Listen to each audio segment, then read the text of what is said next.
Hello students, आज की इस वीडियो में हम लोग 12th बोर्ड एग्जाम 2018 के हिंदी के क्वेश्चन पेपर का सॉल्यूशन करने वाले हैं। और यह क्वेश्चन पेपर सबसे अलग है क्योंकि हमने 2009 से लेकर 2017 तक के क्वेश्चन पेपर में देखा कि उसमें सिर्फ 5 से 6 ऑब्जेक्टिव प्रश्न रिक्त स्थानों की पूर्ति करें और मिलान वाले प्रश्न रहते हैं। उसके बाद सभी सब्जेक्टिव क्वेश्चन पूछे जाते थे, लेकिन अब जो है आपको इसमें 50 ऑब्जेक्टिव क्वेश्चन देखने को मिलेगा। अगर आप ये सभी प्रश्न सॉल्व करते हैं तो इसमें बहुत सारे ऐसे प्रश्न होंगे जो आपके मेन बोर्ड एग्जाम में भी पूछे जा सकते हैं। इसीलिए सभी क्वेश्चन को अच्छे तरीके से देखना है, या तो आपको स्वतः हो जाएगा, सिर्फ आप सुनने का प्रयास कीजिए। तो चलिए सभी प्रश्नों को सॉल्व करते हैं बिना समय को गवाए।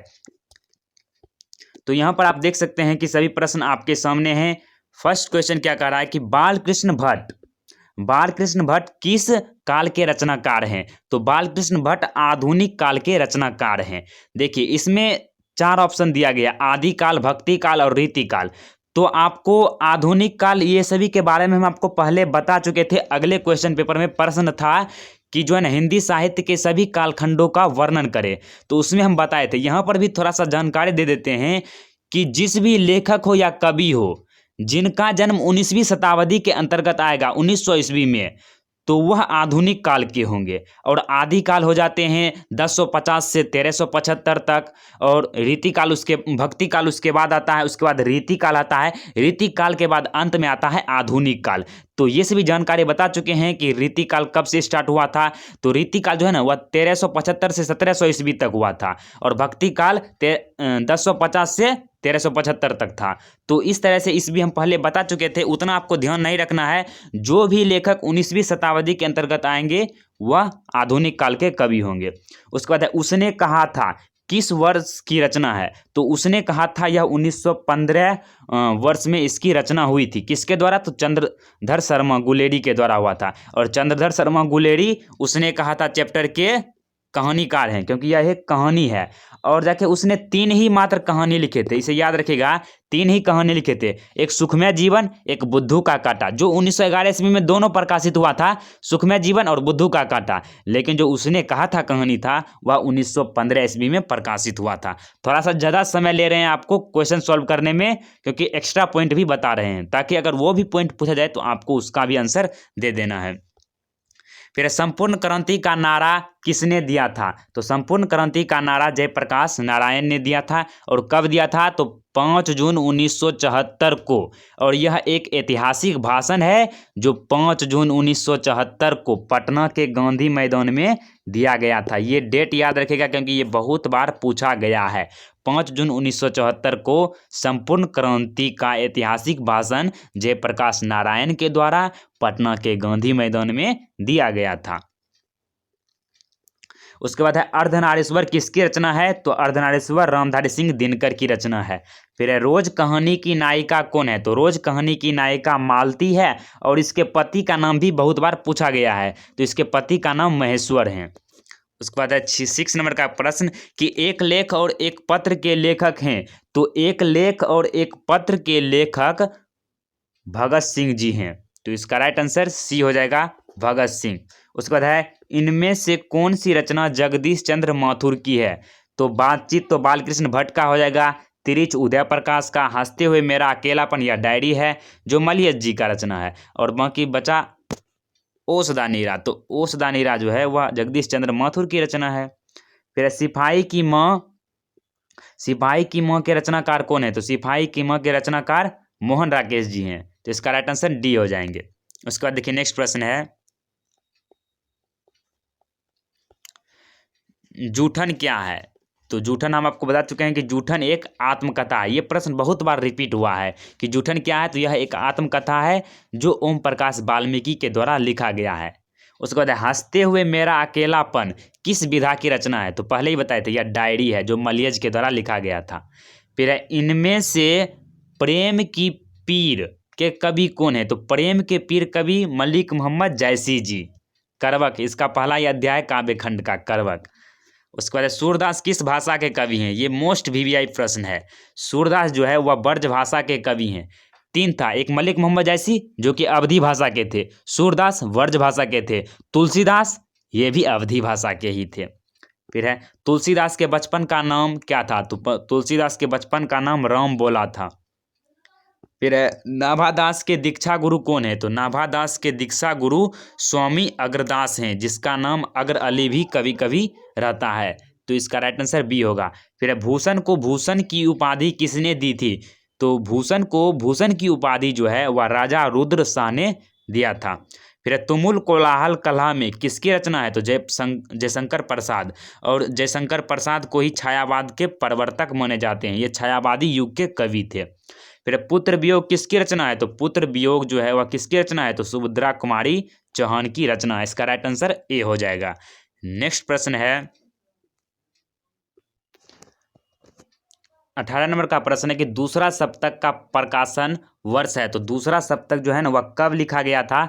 तो यह 1951 में लिखा गया था। इसका राइट आंसर बी हो जाएगा। और यह शमशेर बहादुर सिंह की रचना है दूसरा सप्तक। फिर मुक्ति बोध का जन्म स्थल है। तो जो मुक्ति बोध जी हैं उसका जन्म स्थल मध्य प्रदेश है। उसके बाद अधिनायक किस कवि की रचना है? तो अधिनायक जो है वह अधिनायक किस कवि की रचना है? तो यह रघुवीर सहाय की रचना है। ये हो जाएगा इसका राइट आंसर। उसके बाद है वार्तालाप का संधि विच्छेद है। तो वार्तालाप, तो वार्ता जोड़ आलाप, यह वार्तालाप का संधि विच्छेद है। उसके बाद है नायक का संधि विच्छेद है। देखिए मोस्ट इंपॉर्टेंट है, नायक का संधि विच्छेद क्या है? तो नायक का संधि विच्छेद जो है वह नय जोड़ अक है, नायक। क्योंकि इसमें देखिए आ गया नायक, जब इसका संधि विच्छेद करिएगा तो नायक आएगा। इसमें ये कौन से संधि हो जाएंगे? तो नाय जोड़ अक, ये आपका स्वर संधि का उदाहरण है नायक। तो यहाँ पर जब ए और जाके इधर कोई स्वर रहता है तो ये आय में बदल जाता है, तो नायक हो जाता है। जैसे गायक हो गया, गय जोड़ अक, गायक। ये मोस्ट इंपॉर्टेंट है, बहुत बार पूछा जाता है, गायक, नायक, ये सभी इसके उदाहरण हैं। उसके बाद है अन्वेषण का संधि विच्छेद है। इसका हो जाएगा अनुजोड़ एसन अन्वेषण। तो इसका राइट आंसर सी हो जाएगा, अनुजोड़ एसन अन्वेषण। अन्वेषण का सही संधि विच्छेद अनुजोड़ एसन हो जाएगा। फिर उद्गम का संधि विच्छेद है। तो उत जोड़ गम, उद्गम। देखिए इसमें उदाहरण से भी आप बना सकते हैं, किस तरह से? तो उद्गम, तो उत जोड़ आगम, तो ये नहीं ही होगा। फिर उत जोड़ आगम ये भी नहीं होगा। और इस दोनों में जो देखिए इसमें है उत जोड़ गम, तो ये जो है ना आपका हो जाएगा। क्योंकि जो तो हलंत है वह दो हलंत में बदल जाता है, उद्गम। तीसरा वर्ण आ जाता है तो हलंत का, तीसरा वर्ण क्या होता है? तो थो दो, तो वह दो हलंत में बदल जाता है। तो यह हो जाएगा उत जोड़ गम, उद्गम। उसके बाद है निश्चल का संधि विच्छेद है। तो निश्चल का संधि विच्छेद निह जोड़ चल, निश्चल। तो यहाँ पर देखिए विसर्ग के बाद यदि किसी भी वर्ग का, जैसे क वर्ग, प वर्ग, ट वर्ग, उसका पहला वर्ण आता है तो वह जो है ना स्व हलंत में बदल जाता है या आधा स्व में हो जाता है। तो यहाँ पर तालम स्व में आधा बदल गया है क्योंकि च वर्ग आया है, तो यह निश्चल हो जाएगा। और यह एक विसर्ग संधि है। इसका राइट आंसर बी हो जाएगा और यह एक विसर्ग संधि है। फिर है लुटेरा में कौन सा प्रत्यय है? तो लुटेरा में जो है वह एरा प्रत्यय है। प्रत्यय वह शब्दांश होता है जो किसी शब्द के अंत में लगता है। तो लुटेरा, इसका अंत में क्या लग रहा है? एरा, तो लुटेरा हो जाएगा। फिर अज्ञान में कौन सा उपसर्ग है? तो उपसर्ग वह शब्दांश होता है जो कि शब्द के पहले लगता है, अर्थ को बदल देता है। तो अ लगा हुआ है तो अ हो जाएगा इसका उपसर्ग अज्ञान का। फिर राजकुमार में कौन सा समास है? तो राजकुमार, तो ये तत्पुरुष समास हो जाएंगे। उसके बाद दाल रोटी के समास का नाम बताए। तो दाल रोटी, इसके बीच योजक चिन्ह है और ये एक दूसरे के योजक भी हैं, तो द्वंद्व समास हो जाएंगे। दोनों पद प्रधान होते हैं इसमें, तो द्वंद्व समास। घनश्याम कौन सा समास है? तो यह कर्मधारय समास हो जाएंगे। चौराहा कौन सा समास है? तो ये द्विगीय समास हो जाएंगे, क्योंकि चौराहा पहला पद संख्यावाचक है। संख्यावाचक किसमें होता है? द्विगीय समास में, जिससे संख्या का बोध होता है। तो चौ मतलब चार, राहों का समाहार, चौराहा, द्विगीय समास। फिर पीताम्बर कौन सा समास है? Most important question. तो पीताम्बर जो है आपका कौन सा समास हो जाएगा? तो पीताम्बर जो है यह बहुव्रीहि समास हो जाएगा। इसका राइट आंसर बी हो जाएंगे, क्योंकि पीताम्बर किसे कहा जाता है? पीला वस्त्र धारण करने वाले को। तो कौन धारण करते हैं? विष्णु जी, तो इसीलिए विष्णु जी को पीताम्बर कहा गया है। फिर अब पय का पर्यायवाची शब्द है। पय मतलब होता है पीने योग्य। इसमें जल दिया रहेगा तो जल को ही आपको देना है, पेय होता है, लेकिन पय है तो पय हो जाएगा दूध का। सोना का तो होगा ही नहीं, पाप का भी नहीं होगा, तालाब का भी नहीं होगा, तो दूध का होगा आपका पर्यायवाची शब्द पय। फिर है अनुराग का विलोम शब्द। अनुराग का विराग, आसान ही है। उसके बाद है अथ का विपरार्थक शब्द। अथ का इति विपरार्थक शब्द होता है।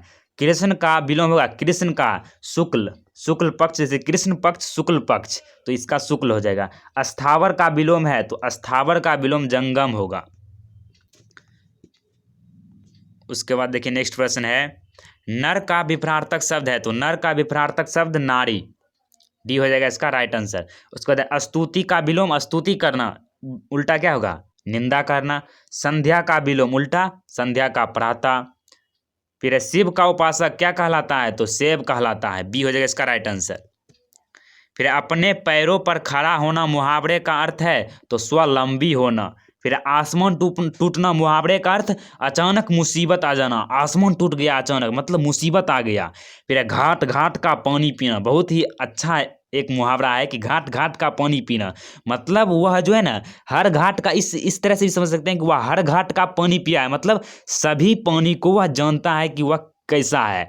तो इसमें यह अर्थ होता है कि वह हर चीज़ के बारे में जानता है, मतलब बहुत अनुभवी है, सब चीज़ के बारे में उसको जानकारी है। वह घाट घाट का पानी पिया है, मतलब कोई स्टूडेंट ऐसे होते हैं जो सभी किताब को पढ़ लेते हैं, कहता है वह घाट घाट का पानी पिया है, मतलब सभी किताब को पढ़ लिया है, कोई भी सवाल पूछ दो, मतलब बहुत अनुभवी होना। फिर तराई तराई करना मुहावरे का अर्थ है तो तराई तराई करना मतलब क्रोध करना। ये हो जाएगा इसका राइट आंसर। फिर स्वर्ण का विशेषण है तो स्वर्णिम। जगत का विशेषण, जगत का जो विशेषण है वह हो जाएगा जागना या जागतिक या जग, तो जगदीश हो जाएगा इसका राइट आंसर। जगत का विशेषण जगदीश, जगत जोड़ ईश, जगदीश, ये इसका संधि विच्छेद भी बता दिए। उसके बाद दीन का विशेषण है तो दीन का दैनिक। फिर है अरण्य का समानार्थी या पर्यायवाची है तो अन्य। अरण्य मतलब होता है जंगल, और उसका पर्यायवाची शब्द विपिन भी होता है, जंगल का ही मतलब। फिर तलवार शब्द का विलोम है, तलवार शब्द का जो विलोम है वह सहायक होता है, तो इसका राइट आंसर बी हो जाएगा सहायक। इस तरह से आपका जो पूरा ऑब्जेक्टिव क्वेश्चन क्लियर हो गया। यहाँ पर कुछ सब्जेक्टिव प्रश्न इस तरह से हैं, इसे भी देख सकते हैं आप। तो आशा करते हैं कि आपको पूरा समझ में आया होगा। मिलते हैं नेक्स्ट वीडियो में, तब तक के लिए जय हिंद, जय भारत।